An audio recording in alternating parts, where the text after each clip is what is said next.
اس دروازہ بنانے کے مقصد کے حصول کا ایک ذریعہ تھا یہ جو اپنا سند تیز کر رہا ہے وہ. اور اگر وہ سارا وقت ساندھی تیز کرتا رہے تو آپ کا دروازہ تو نہیں بنے گا. یہ جتنی چیزیں تھیں یہ ذرائع تھے ایک مقصد کے حصول کے لیے, اور وہ مقصد تھا دین کے نظام کو اسٹیبلش کر دینا, قائم کر دینا. اور دین کا نظام تھا ما ینفع الناس, انسانیت کی منفعت کے لیے کیا کیا جاتا ہے. تو مذہب میں یہ سارا زور ان ذرائع پہ دیا جاتا ہے, مقاصد ذہنوں سے اوجھل ہو چکے ہوتے ہیں. یہ جو میں نے ابھی عرض کیا ہے کہ نماز کی اہمیت اپنی جگہ ہے, لیکن بحثیت ایک ذریعہ کے ہے. ایک نماز کے متعلق قرآن نے یہ بتایا کہ اگر دیکھنا ہو کہ وہ نماز ہوئی ہے یا نہیں ہوئی, یعنی قرآن کی منشا کے مطابق ہوئی ہے, تو اس سے تو کہا کہ ان الصلاۃ تنہی عن الفحشاء والمنکر, کہ صلاۃ بے حیائیوں اور برائیوں سے روک دے گی معاشرے میں. جس معاشرے میں صلاۃ ہوگی اس معاشرے میں نہ برائی ہوگی نہ بے حیائی ہوگی. تو نماز کے متعلق معیار تو یہ ہونا چاہیے نا کہ اگر تو وہ معاشرے سے برائیوں اور بے حیائیوں کو دور کر دیتی ہے تو نماز ہو گئی, اور دور نہیں کرتی ہے تو نماز نہیں ہوئی. یہ سارا کچھ کے ہاتھ کہاں باندھے جائیں اللہ اکبر کے لیے, کانوں کے لاؤ تک پہنچے, چھوڑ دیے جائیں, باندھ کے پڑی جائے, یہ ساری جتنی چیزیں ہیں یہ اس کی ڈسپلن کی چیزیں ہیں. وہ مقصد تو قرآن کہتا ہے, وہ انا کہہ کے کہتا ہے کہ یقیناً یہ بات یاد رکھو کہ الصلاۃ یہ کرے گی. اور اگر یہ نہ ہو تو پھر وہ ذرائع پہ آپ زور دیتے رہ جائیے, صلاۃ تو نہیں ہوگی. قرآن کریم نے یہ بنیادی نقطہ جو ہے متعدد مقامات پر اس کو واضح کر دیا ہے, اور عظمت قرآن کی یہ ہے. باقی دنیا میں مذاہب جتنے ہیں وہ سارے ذرائع کے اوپر زور دیتے چلے جائیں گے. کسی مذہب میں پرستش کا کوئی مقصد نہیں بتایا جایا ہوگا. قرآن ہے جو یہ زور دیتا ہے کہ یہ جن چیزوں کو ذرائع کہا جاتا ہے انہیں کو مقصود اگر سمجھ لیا جائے تو وہ پھر قرآن کا مقصد حاصل نہیں ہوتا. 2-3 آیتیں بڑی ضروری اس ضمن میں ذہن میں رکھیے. یہ بڑا اہم سوال ہے کہ اتنا کچھ مذہب کے نام پہ ہو رہا ہے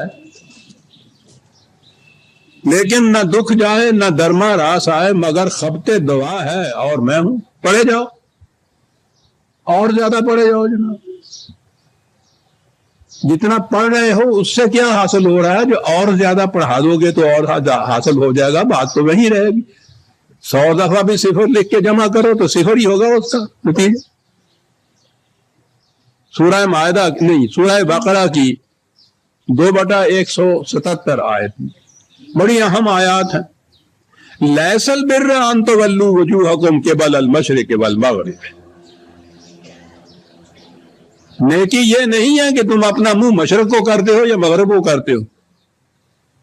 مثال کے طور پر ایک بات ہی صرف قرآن نے کہی ہے, مقصد یہی ہے. یہ بھی بڑی اہم چیز ہے نا, منہ طرف قبلہ شریف کے. اللہ اکبر.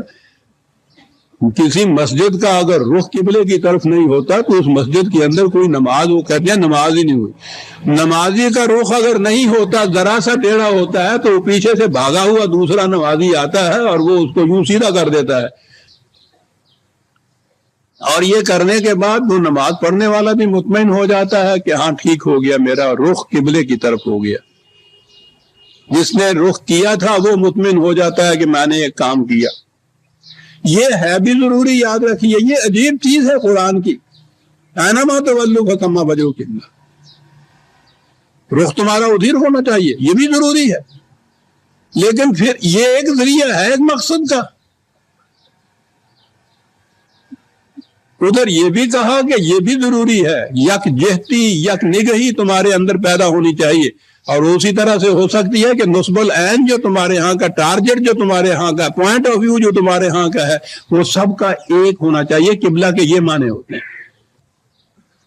سوچئے کہ وہ ملت کیا ملت نہ بن جائے گی کہ جس کی زندگی کا مقصد یکساں ہم آہنگی ہو جائے تمام کی، کروڑ آدمی نہیں جی، 1 ارب افراد ساری دنیا میں پھیلے ہوئے، اگر مقصود ان کا زندگی کا ایک ہو جائے، جسے منہ طرف قبلہ شریف کے کہتے ہیں آپ تو پوچھئے نہیں پھر یہ قوم کیا کر دے گی۔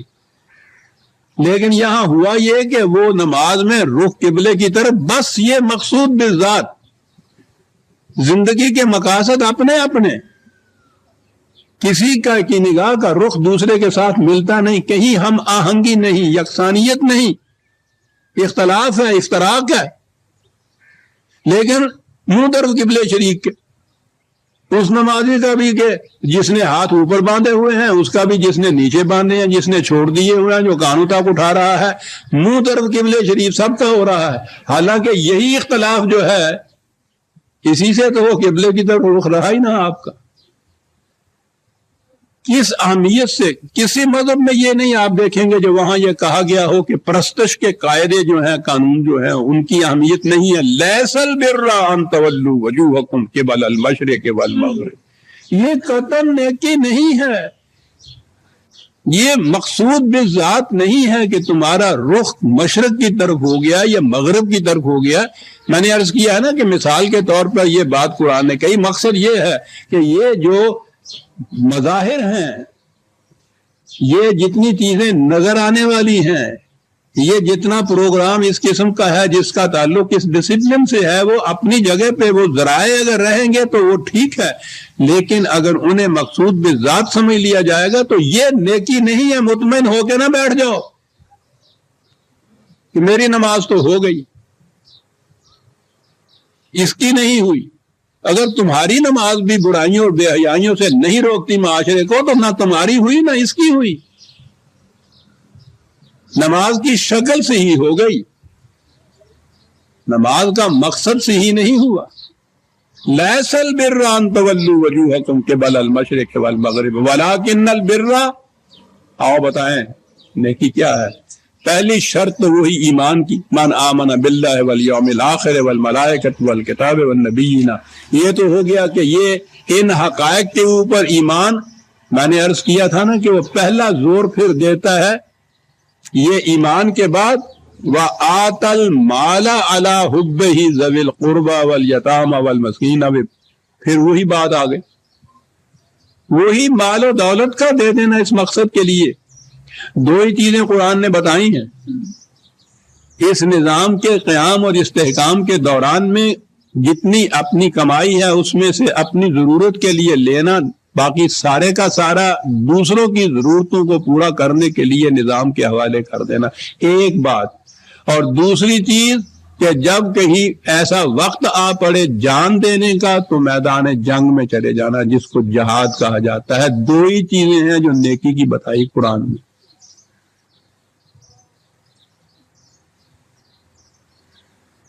اس لیے کہ یہ دو ہی چیزیں ہیں جن کے دعویٰ کرنے سے انسان مسلمان ہوتا ہے۔ اب تو یہ ہے نا کہ کلمہ پڑھ لینے سے مسلمان ہوتا ہے۔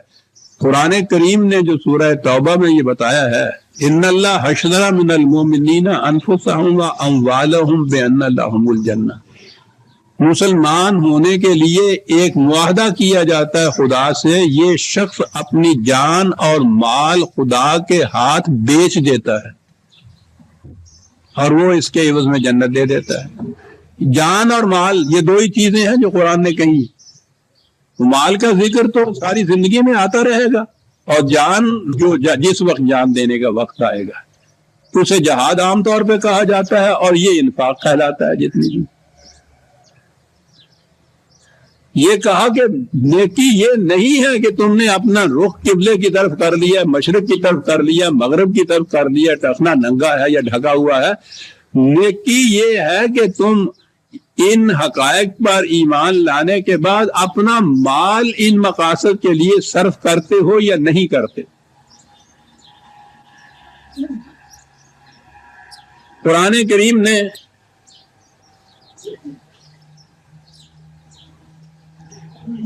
اسی آیت میں دونوں ہی چیزیں آ گئی ہیں. پہلے تو آت المال ہے اور آخر میں ہے وَالصَّابِرِينَ فِي الْبَأْسَاءِ وَالضَّرَّاءِ وَحِينَ الْبَأْسِ.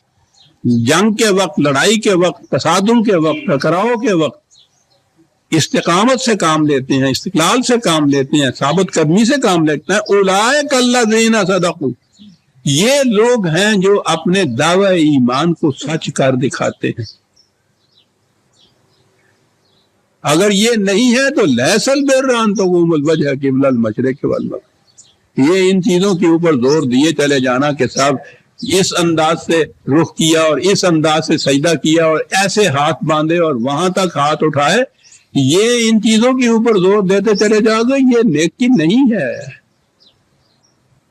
نیکی یہ ہے کہ تم اپنے دعوی ایمان کو ان چیزوں سے سچ کر دکھاتے ہو یا نہیں. یہاں تو اتنی سی چیز کہی ہے، سورہ توبہ میں ہے، وہ بھی اسی کا یہ ایک جز ہے 9/19. اجعلتم سقایت الحاج و عمارت المسجد الحرام کمن آمن باللہ والیوم الآخر وجاہد فی سبیل اللہ لا یستوون عند اللہ. کہا کیا تم سمجھتے ہو کہ اس قسم کے نیکی کے کام کے حاجیوں کے لیے سبیلیں لگا دی ہیں ہم نے پانی پینے کے لیے، کعبہ کی تزئین و آرائش کے لیے اتنا کچھ ہم نے کر دیا ہے. تو آپ کو یاد ہے انہوں نے اگلے دنوں سے یہ خبر آئی تھی کہ پتہ نہیں کتنے 100 من سونا جو ہے کعبے کے دروازے پہ لگایا گیا ہے، کس کس قسم کے پتھروں کے فرش بنائے گئے ہیں، کروڑوں روپے اس کی زینت کے اوپر، اس کی آرائش کے اوپر خرچ کیے جا رہے ہیں. قرآن کہتا ہے کیا تم سمجھتے ہو کہ یہ اس قسم کے یہ نیکی کے کام تم سمجھتے ہو کہ حاجیوں کو پانی پلانے کے لیے یا کعبے کی تزئین و آرائش کے لیے اتنا کچھ ہم کر رہے ہیں؟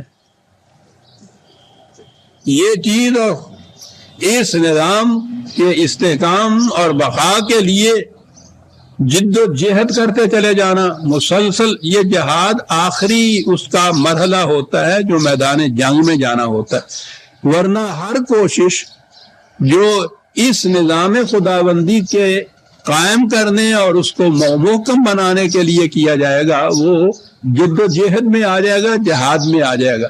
کہا کہ یہ بات جو ہے کہ پانی پلانا ہے حاجیوں کو اور کعبے کی تزئین و آرائش کرنی ہے، کیا یہ اس کے برابر ہو جائے گا کہ جو شخص جاہد فی سبیل اللہ لا یستوون عند اللہ؟ تم اپنے ذہن میں خواہ کتنا کیوں نہ اپنے آپ کو فریب دے لو کہ یہ دونوں چیزیں برابر ہیں، خدا کے نزدیک یہ برابر نہیں ہے. وزن تو وہ ہے جو اس کے میدان میں ہو، وہاں اس کا کوئی وزن نہیں ہے. اولئک حبطت اعمالہم، اس قسم کے اعمال تمہارے لیے خود فریبی کا باعث بن سکتے ہیں، خدا کے میزان میں ان کا کوئی وزن نہیں ہوتا. لا یستوون عند اللہ. اور اتنا ہی نہیں ہے عزیزان من، آگے جو الفاظ آتے ہیں کہاں پوچھتا ہے آدمی. واللہ لا یہدی القوم الظالمین، جو انہی ذرائع کو مقاصد سمجھ کے مطمئن ہو بیٹھی ہے وہ ظالمین کی قوم ہے، گمراہ ہے، ان کو صحیح راستہ نہیں مل سکتا. یہ ہے فرق مذہب اور دین میں. یہ سارا کچھ جو ہے حاجیوں کو پانی پلانا، مساجد کی تعمیر اور اس میں تزئین اور یہ سارا کچھ آپ دیکھتے ہیں سارا زور ہمارے ہیں مذہب میں ان چیزوں پہ لگایا جاتا ہے. نماز روزہ ہے تو اس کے لیے یہ جزیات جتنی ہیں، مسائل پہ مسائل آپ دیکھیے کمرے بھرے ہوئے ہوتے ہیں ان کتابوں سے، یہ کہ روزہ کن چیزوں سے ٹوٹتا ہے، کن چیزوں سے رہتا ہے. حنفیوں کی نماز کیسی ہے، اہل حدیث کی کیسی ہے، شیعہ کی کیسی ہے، ان کے اندر پھر جو مختلف الگ ٹولے بنے ہوئے ہیں ان کی کیسی ہے. جزیات پہ جزیات، باس پہ باس چلی آ رہی ہے، لٹھم لٹھا ہو رہے ہیں ان چیز کے اوپر. خدا کہتا ہے کہ اس کا وزن ہی کچھ نہیں ہمارے میزان میں. اور اس سے آگے بڑھیے، یہ جتنا کچھ مذہب کے نام پہ قرآن کریم، ناظرہ قرآن کریم پڑھایا جاتا ہے، مکتب پہ مکتب کھلے ہوئے چلے جا رہے ہیں، بغیر مطلب سمجھے ہوئے قرآن کے الفاظ کو دہراتے چلے جانا. سوچیے عزیزان من، دنیا کی کسی کتاب کے ساتھ بھی یہ ہوتا ہے؟ کہ آپ اس کا مطلب نہ سمجھ رہے ہوں اور دہراتے چلے جائیں آپ اس کو ساری عمر، اور اہتمامات اس کے لیے آپ پوچھو نہیں، اتنے اس کے لیے مدارس اور مکاتب کھلے ہوئے ہیں، اور پھر جتنا ان پہ اوپر خرچ ہوتا ہے، جتنا اہتمام کیا جاتا ہے، پھر اس کو کام کرنے والے، ان میں چندہ دینے والے، اس کا انتظام کرنے والے بڑے مطمئن ہوتے ہیں کہ بہت بڑا کام ہم کر رہے ہیں، خدا کا، مذہب کا، دین کا، اسلام کا۔ اتنے ہی مکاتب تھے ہی، چلیے حفظ کرانے والے حافظ نہیں جی، آگے چلیے تجوید القرآن ہے جی، پھر وہ قاری بناتے ہیں۔ اس نے تو حفظ کرایا، اس نے یہ سکھایا کہ وہ عین کہاں سے نکلے گی، قاف کہاں سے نکلے گا۔ اب یہ عین اور قاف درست کرنے والے الگ مکاتب کھلے، الگ مدرسے کھلے، ادھر وہ حافظ بناتے ہیں، یہ قاری بناتے ہیں، یہ تجوید کا الگ علم بن گیا ہے۔ یہ سارا چکر آ رہا ہے۔ سارا مقصد اس قرآن کا پہلے تو اتنا ہی ہوتا تھا کہ وہ رمضان کی تراویح میں وہ حافظ تراویح پڑھا دیتا تھا، محراب سنانا جس کو کہتے ہیں۔ وہ سنانے والا بھی کچھ نہیں سمجھتا تھا کہ میں کیا کہہ رہا ہوں، یہ سننے والے بھی کچھ نہیں سمجھتے میں کیا کہہ رہا ہوں، ثواب دونوں کو ہو رہا ہے، مطمئن ہے۔ لیس البر، قرآن ہے عزیزان مان، میرے اور آپ کے جذبات کی رعایت نہیں رکھتا، حقائق ہے، نیکی نہیں ہے یہ۔ وہ یہ قرآن کو نازل کیا گیا ہے، وہ کہتا ہے لقوم یعلمون لقوم یعقلون، ان کے لیے جو اس کو سمجھتے ہیں، ان کے لیے جو غور و فکر کرتے ہیں، یہ تو نازل ان کے لیے کیا گیا ہے۔ یہ سارا کچھ اس اہتمام سے ہو رہا ہے۔ سوچئے قوم کا یہ رویہ، انہی تک آ جائیے اور آگے نہ بھی بڑھیے، مساجد بنانا۔ غور فرمائیے کہ ایک ایک مسجد، یعنی لاؤڈ سپیکر الگ، وہ مینارہ اس کے اندر ہے، ایک مینارے پہ جتنا خرچ ہوتا ہے، ایک مسجد پہ جتنا خرچ ہوتا ہے، پھر وہ مساجد بھی ایسی بن رہی ہیں جن میں وہ سنگ مرمر اور سنگ موسیٰ اور یہ چیزیں لگی ہوئی ہوتی ہیں، بنتی چلی جاتی ہیں مسجدوں پہ مسجدیں صاحب، پھر ان کی زیب و زینت کے سامان ہو رہے ہیں، ان کے انتظامات پھر ہو رہے ہیں۔ ادھر میں نے عرض کیا ہے کہ قرآن کے ساتھ یہ کچھ ہو رہا ہے۔ یہ ایک حج کے اوپر آپ کے ہاں پوری ایک عرب قوم جو ہے وہ حج کے اہتمام میں سارا سال لگی رہتی ہے۔ ٹھیک ہے، اپنا اپنا اطمینان ہے جسے آپ کر کے آ جائیے۔ قرآن کہتا ہے ہمارے میزان میں تو برابر نہیں یہ بات ہو سکتی۔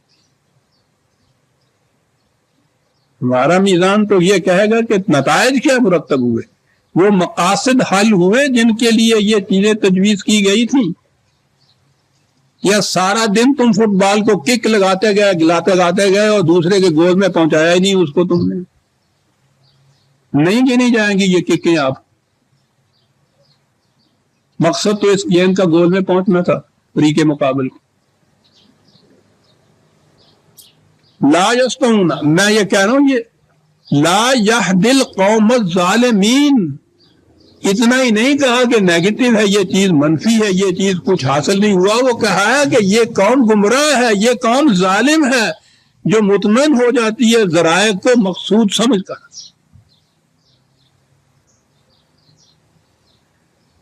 الذین آمنوا وہاجروا وجاہدوا فی سبیل اللہ باموالہم وانفسہم اعظم درجۃ عند اللہ اولئک ھم الفائزون۔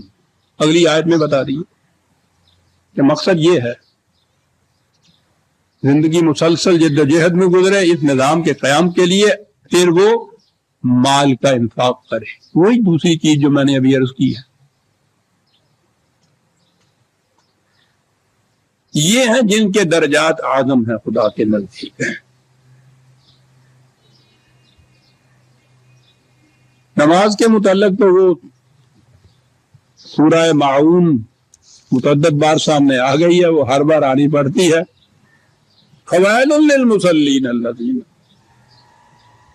اتنا ہی نہیں کہ وہ بیکار گئی ان کی نمازیں، اس قسم کے نمازیوں کی، فویل، تباہی ہے ان نمازیوں کے لیے. وہ تو نماز نہ پڑھنے والوں کے لیے تباہی بتاتے ہیں، یہاں وہ بتا رہا ہے نماز پڑھنے والے جو مسلین ہیں ان کے لیے تباہی. کون سے مسلین؟ الذین ہم عن صلاتہم ساہون، وہ جو اپنی صلات کے مقصد، مفہوم، اس کے نتائج، جس مقصد کے لیے یہ فرض کی گئی تھی اس سے بے خبر رہتے ہیں. والذین ہم یراؤون، جو کچھ لوگ دیکھ سکتے ہیں اس میں ظاہرہ حرکت، جتنے مظاہر ہیں اس کے، اس کو ہی صلات سمجھ لیتے ہیں. تباہی ہے ان نمازیوں کے لیے جو اس کو صلات سمجھ کے مطمئن ہو جاتے ہیں. وَيَمْنَعُونَ الْمَاعُونَ، اور رزق کے ان چشموں کو جن کا پانی بہتا ہوا رہنا چاہیے تھا بند لگا کے اپنے لیے روک لیتے ہیں اور نماز پڑھنے چلے جاتے ہیں. فَوَيْلٌ لِّلْمُصَلِّينَ الَّذِينَ هُمْ عَنْ صَلَاتِهِمْ سَاهُونَ. آپ غور فرمائیے عزیزان من کہ قرآن کو مفہوم کے ساتھ کیوں نہیں پڑھایا جاتا؟ تو پڑھایا جائے تو ان مقامات کو کیا کریں گے وہ؟ قرآن میں جہاں جہاں یہ آتا ہے کہ فرقہ بندی شرک ہے، ان آیتوں سے یہ اسی طرح گزر جاتے ہیں جیسے ایکسپریس ٹرین کھڑی نہیں ہوتی اس اسٹیشن کے اوپر. کہیں سنیے، مجال ہے ان آیات کے متعلق کچھ بتا جائے. جس قوم میں فرقے ہیں قرآن کہتا ہے کہ یہ شرک ہے. رسول اللہ صلی اللہ علیہ وسلم سے فرمایا قرآن نے، اے رسول تیرا ان لوگوں سے کوئی واسطہ نہیں ہے جو فرقے سے متعلق ہو گئے. کوئی ایک بھی باقی رہتا ہے آپ کے ہاں؟ باقی وہ رہتا ہے جو کہتا ہے کہ میرا تعلق کسی فرقے سے نہیں ہے، اس کے خلاف یہ سب کفر کا فتویٰ لگا دیتے ہیں. وہ کافر تو ایک باقی رہ جاتا ہے شرک سے. یہ مومن سارے جتنے ہیں قرآن کی روح سے، یہ سارے کے سارے شرک آلودہ ہوتے ہیں. ایک دفعہ کہا کہ وَلَا تَكُونُوا مِنَ الْمُشْرِكِينَ مِنَ الَّذِينَ فَرَّقُوا دِينَهُمْ. مشرک. دوسری جگہ کہا ہے رسول تیرا ان لوگوں سے کوئی واسطہ نہیں ہے جنہوں نے فرقہ بنا لیا. اور یہاں فخر اسی پہ کیا جاتا ہے کہ ہم فلاں فرقے سے ہیں. کون ہوتے ہیں صاحب؟ یعنی اگر آپ صرف کہہ دیے مسلمان ہوتا ہوں تو وہ اطمینان نہیں ہوتا. جی بھائی کون مسلمان؟ یعنی آگے بتائیے. کہتا ہوں کہ رسول اللہ صلی اللہ علیہ وسلم نے بھی بتایا تھا. آگے پھر انا اول المسلمین حضور نے کہا کہ پھر آگے میں نے کہا صحابہ نے پوچھا تھا کہ جی کون مسلمان، سنی یا شیعہ مسلمان؟ اچھا جی سنی مسلمان ہو جی، سنی تو ہوا. کون سے سنی مسلمان؟ اہل حدیث یا اہل فقہ؟ کہ جی اہل فقہ والے تھے. اچھا اہل فقہ، ٹھیک ہے شکر ہے. حنفی ہیں آپ یا شافعی ہیں صاحب؟ کہ جی حنفی ہوں صاحب. حنفی ہیں، اچھا. دیوبندی ہیں، بریلوی ہیں. چل بھائی تریا چل. وہ کہتے رک بھی رکے گا تو وہ جو توحید کے اوپر ہوگا، جو کہا گیا کہ انا مسلم بس. اور جو ان پندنیوں پہ چلے گا پھر تو گھر مافلہو خیز افسانہ سے افسانہ چلتے جا. ابھی تو میں نے طریقت نہیں گنائی تصوف کی جن میں ہم جن وادیوں میں ہم گزرے ہیں، وہاں پوچھو نا کیا کچھ اور ہوتا ہے. صرف مسلمان کہنے سے کوئی مطمئن نہیں ہوتا. جب تک شرک نہ ملایا جائے ساتھ اسلام نہیں آتا. یہ تھی وہ چیز. وہ کہتا ہے کہ اپنے دعوی ایمان کو سچ کر کے دکھانے والے وہ لوگ ہیں جو اس نظام کی استحکام اور بقا کے لیے، قائم کرنے کے لیے مسلسل جدوجہد کرتے ہیں. ٹکراؤ کا وقت آتا ہے تو سر ہتھیلیوں پہ رکھ کے میدان جنگ میں جاتے ہیں، اور وہ میدان جنگ میں جانے کا وقت نہیں ہوتا تو اپنی کمائی کو ان کاموں کے لیے کھلا رکھتے ہیں. یہ وہ لوگ ہیں کہ جو سچ کر دکھاتے ہیں اپنے ایمان. دو مقام ہے جہاں قرآن نے یہ کہا ہے کہ یاد رکھو اگر تم یہ نہ کرو گے تو اس کے معنی ہوں گے کہ تم نے دین سے اعراض برت لیا اگر یہ کرو گے تو پھر تمہاری جگہ دوسری قوم آ جائے گی.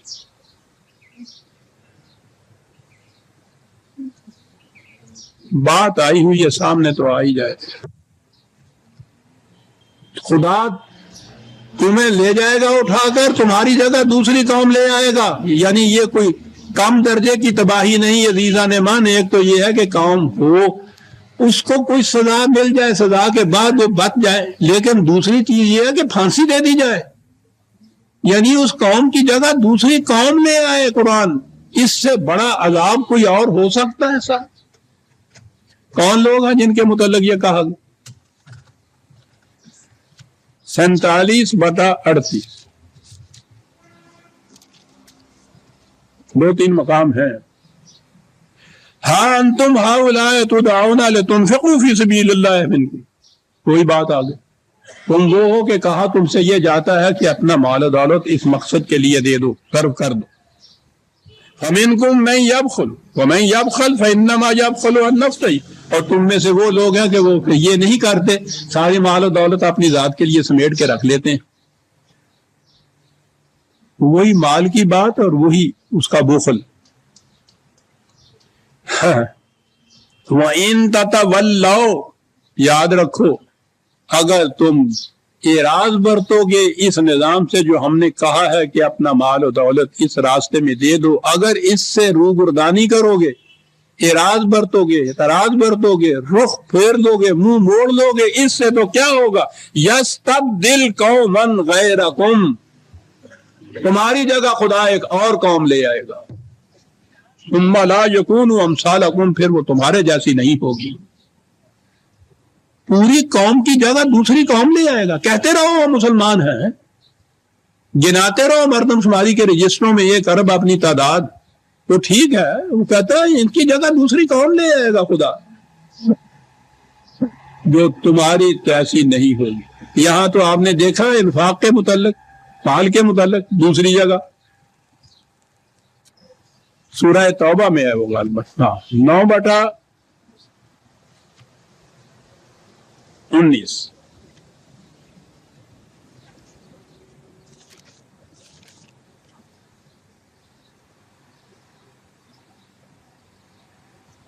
نہیں 39 ہے جی, دیکھ لیجئے گا.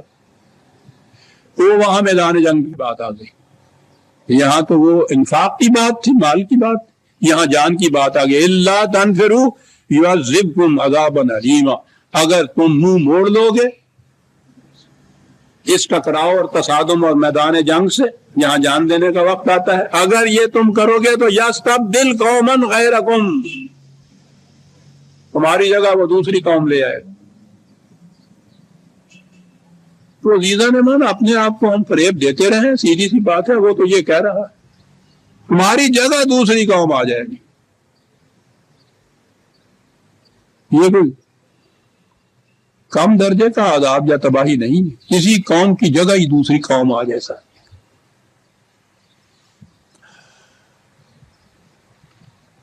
کہنے کا مطلب یہ تھا کہ جب دین مذہب میں بدل جاتا ہے تو پھر جتنے ذرائع ہوتے ہیں وہ مقاصد بن جاتے ہیں, مقصد سامنے نہیں رہتا. اور اسی پہ زور دیا جاتا ہے. ذرا کسی وقت بیٹھ کے سوچئے گا, جس کے پاس معلومات ہو اس سے پوچھئے گا کہ آپ کے ہاں مذہب کے نام پہ یہ قوم کتنا خرچ کرتی ہے, کتنی محنتیں کرتی, اور کوئی نتیجہ مرتب ہوتا ہے. قرآن نے کہا تھا کہ پہلی مومنین کی جماعت کی پہلی نشانی, علامت, معیار یہ ہے کہ کفار اس کے اوپر کبھی غالب نہیں آ سکیں گے, غیر مسلم مسلموں کے اوپر غالب نہیں آ سکیں گے.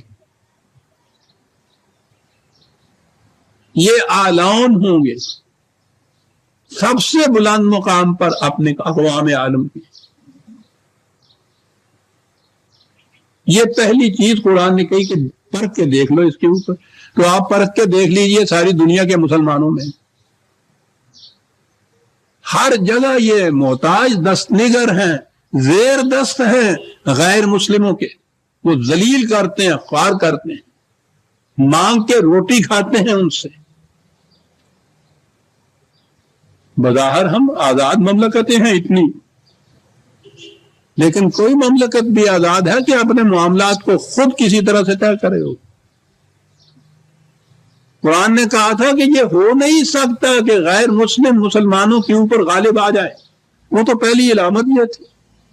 تو قوم کی جگہ دوسری قومیں تو آ ہی گئی ہوئی ہیں.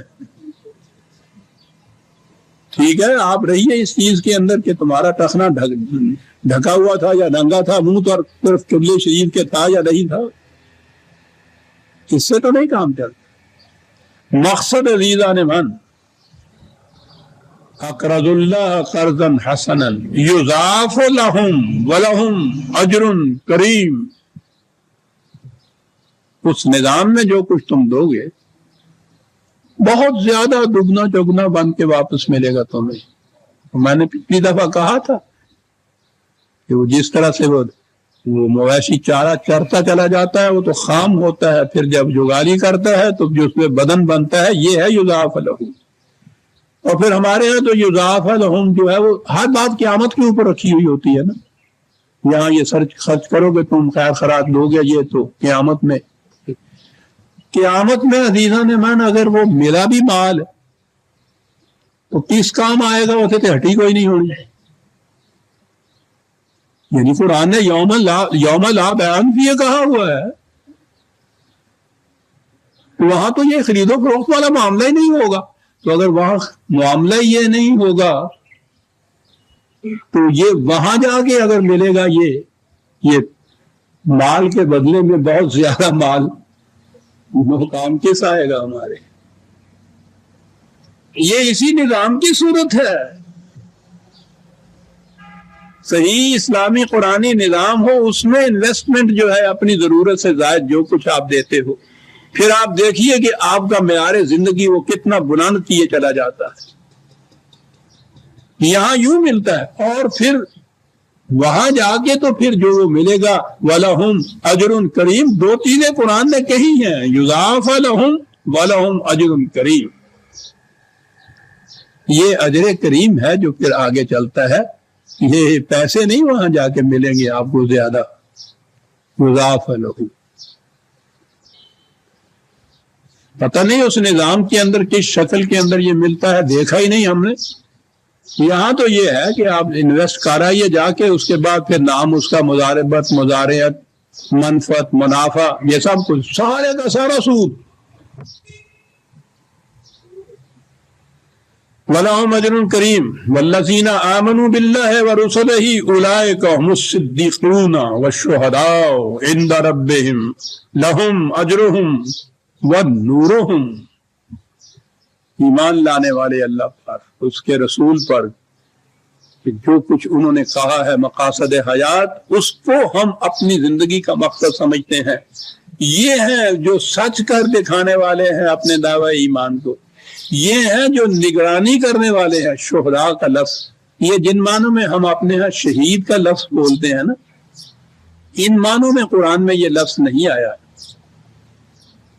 شہداء شہادت تو آپ کو معلوم ہے نا، کسی چیز کی گواہی دینا. نگرانی کرنا اصل میں اس کے معنی ہوتے ہیں. وہ ہیں جو اس نظام کی نگرانی کرنے والے ہیں. خدا کے نزدیک خدا نے یہ ان کا فریضہ زندگی مقرر کیا تھا کہ وہ اپنے دعوی ایمان کو اپنے ان اعمال سے سچ کر دکھائیں اور نگرانی کریں.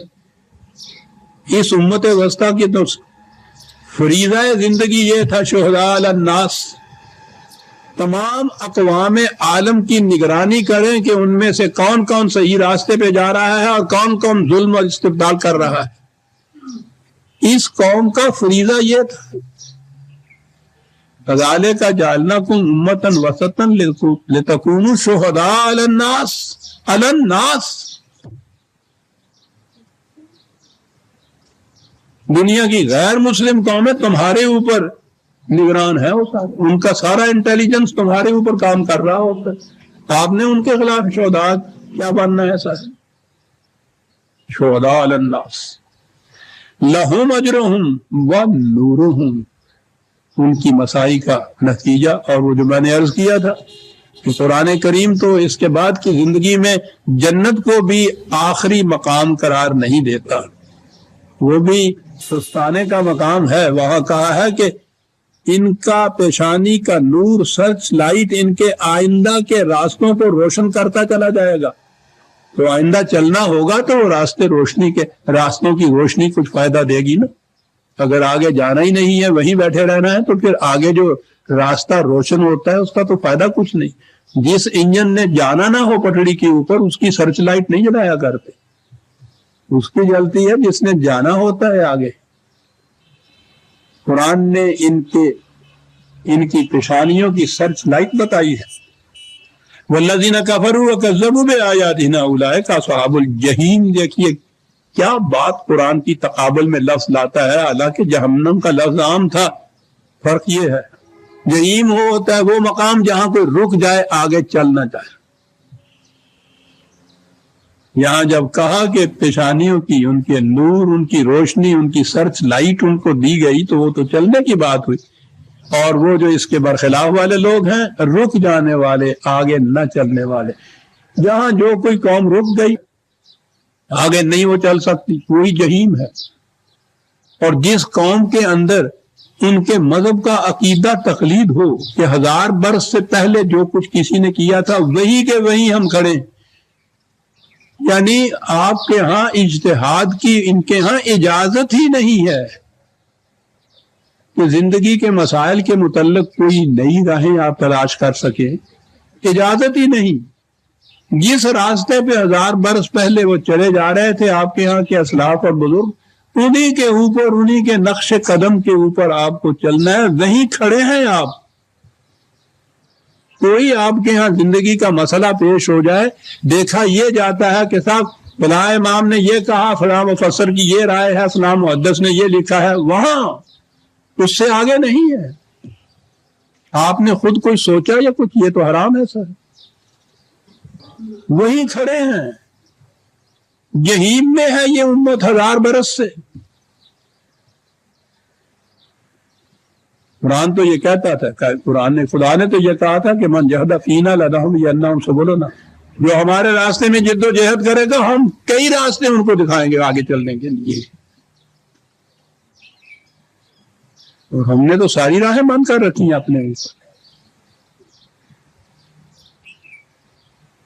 اس کے بعد یہ کہا کہ یہ دیکھو، ہم نے یہ کہا نا کہ یہ مال و دولت انسانیت کی منفعت کے لیے اس کو کھلا رکھنا چاہیے، اپنی ذات کے لیے اس کو منجمد نہیں کر دینا چاہیے۔ یہ جہیم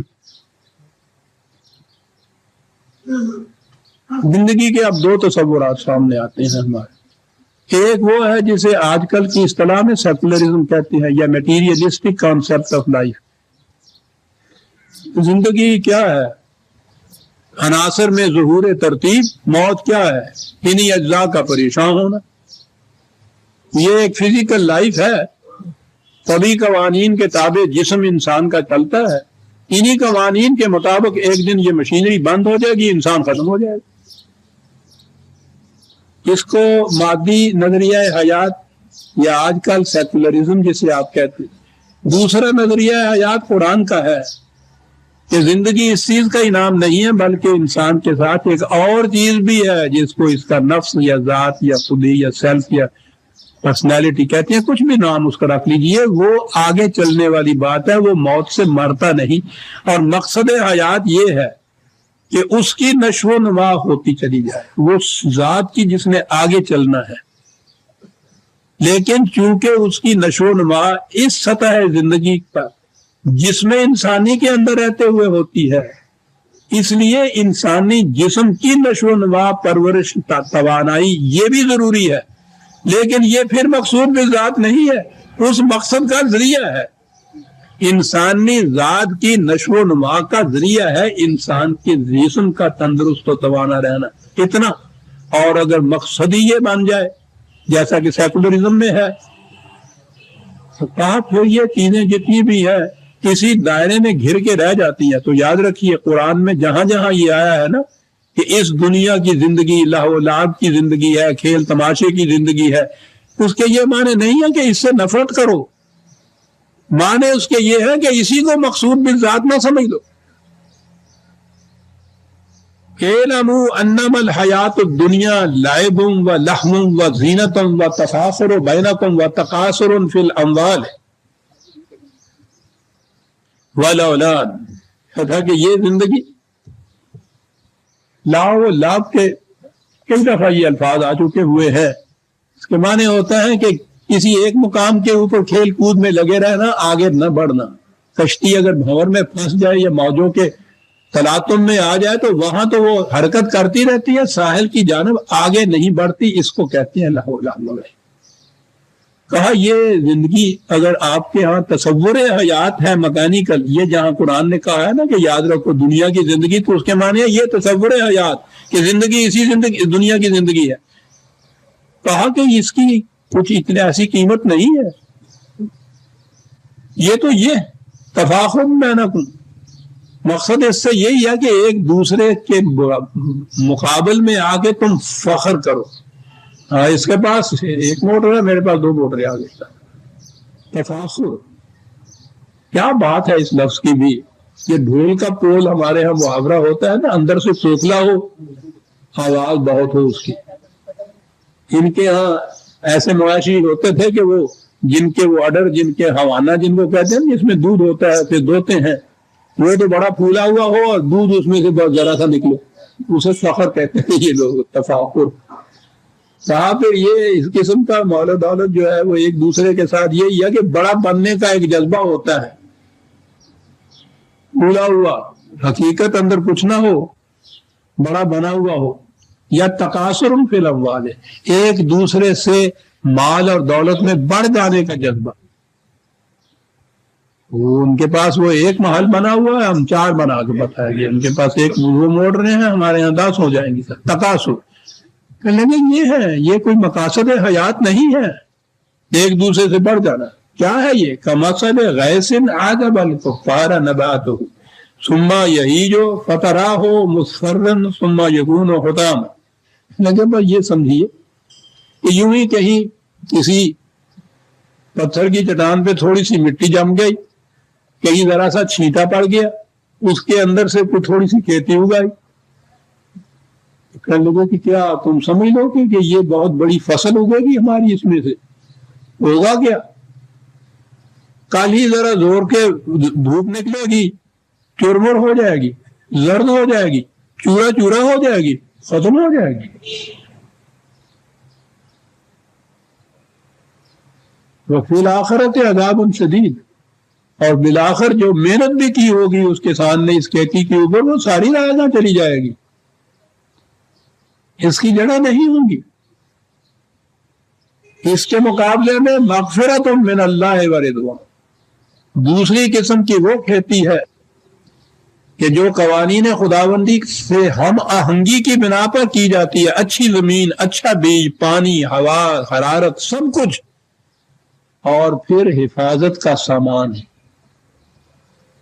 ایک وہ کھیتی ہوتی. تو کرنے لگے دونوں میں تم خود فرق کر کے دیکھ لو.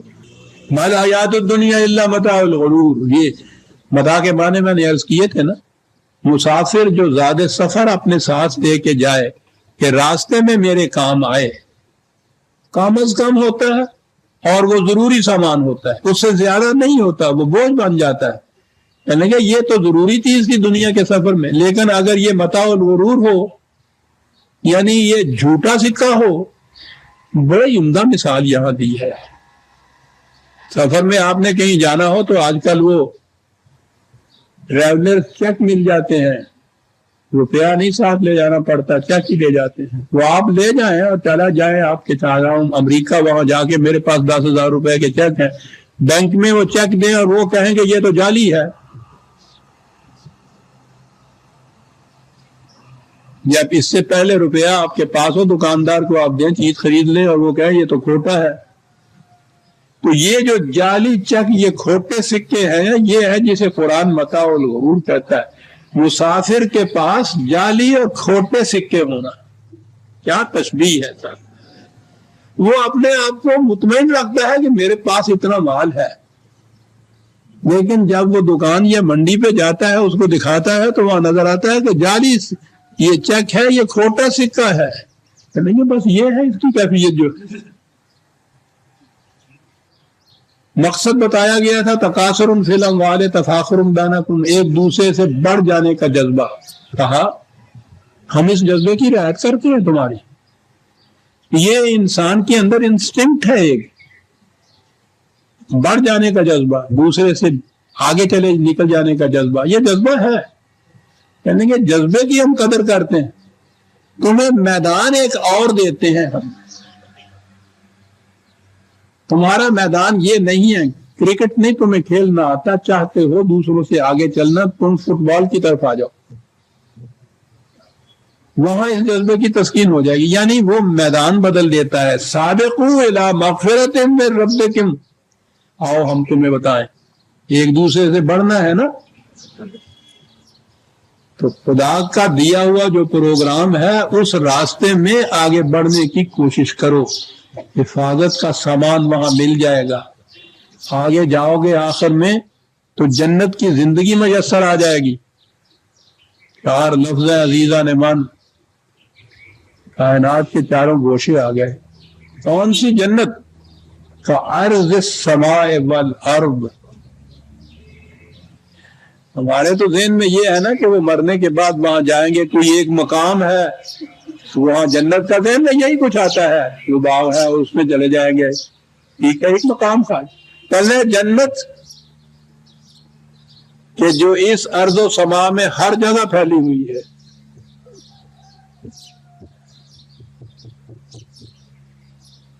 جنت، یہاں بھی جنت کی زندگی آپ کی ہو سکتی ہے، لیکن ہم جو جہنم میں زندگی بسر کر سکتے ہیں ہمیں معلوم ہی نہیں ہو سکتا کہ جنت کی زندگی کہتے کس کو ہے۔ تو وہ جنت کسی خاص مقام کے اوپر نہیں ہے، جنت ارضھا کعرض السماء والارض،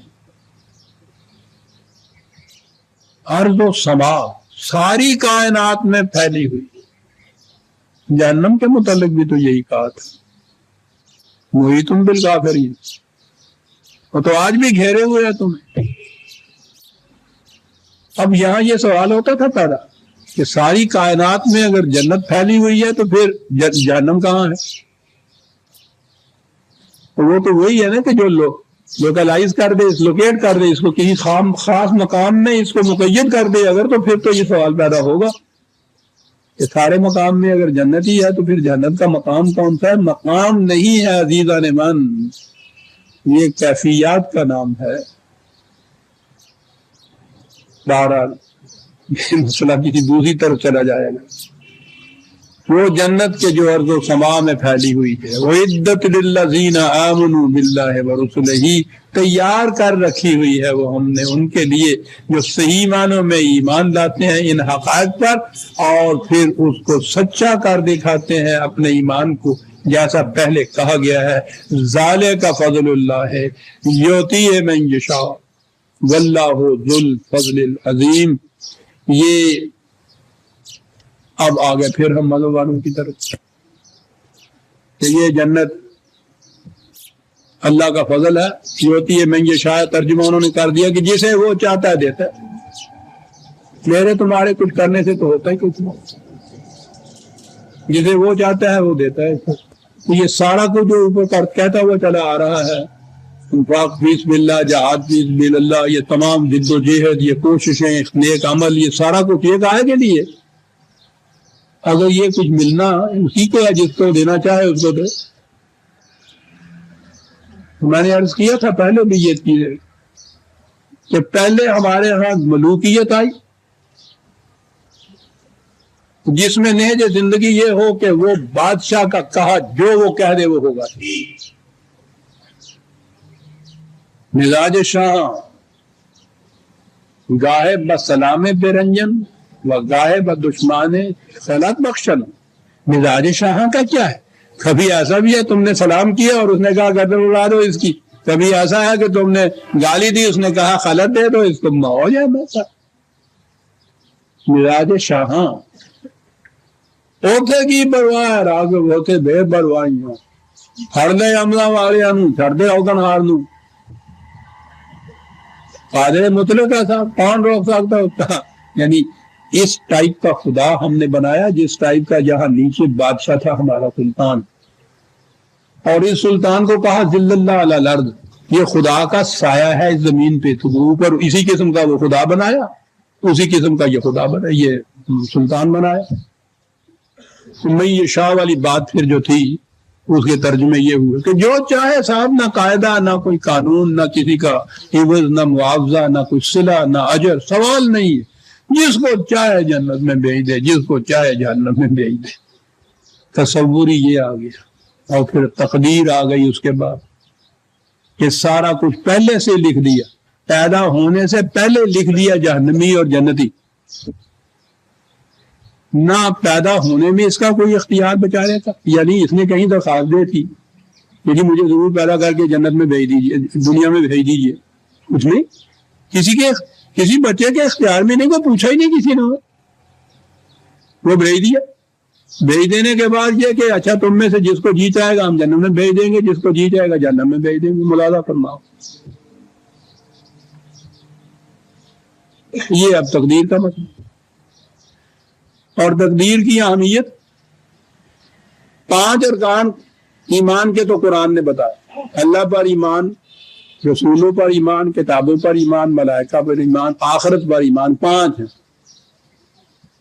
اور معلوم نہیں آپ لوگوں کو کبھی وہ یہ کلمہ جو ہے یہ نہیں، یہ ایمان جو ہے بالتفصیل پڑھنے کی کہیں موقع ملا یا نہیں؟ پہلے ہوا کرتا تھا، نکاح کے وقت پڑھایا کرتے تھے، اب اس کی جگہ بھی قانون آ گیا ہے، یہ وہ پڑھاتے بھی نہیں ہے، پڑھائیں بھی تو پتہ ہی نہیں ہوتا پڑھنے والے کو میں کیا پڑھ رہا ہوں۔ 5 تو یہ خدا نے مقرر کیے، اور اس کے اندر والقدر خیرہی و شرہی من اللہ تعالی، یہ انہوں نے درمیان میں داخل کر دیا جزو ایمان تقدیر۔ اللہ اکبر! جرت ملاحظہ فرمائیے کہ وہ خدا مقرر کرتا ہے 5 اجزاء ایمان، وہ کہتا ہے ان پر ایمان لانے سے مومن ہو تو ان کے انکار کرنے سے کافر ہو، وہ کہتے ہیں 5 نہیں 6،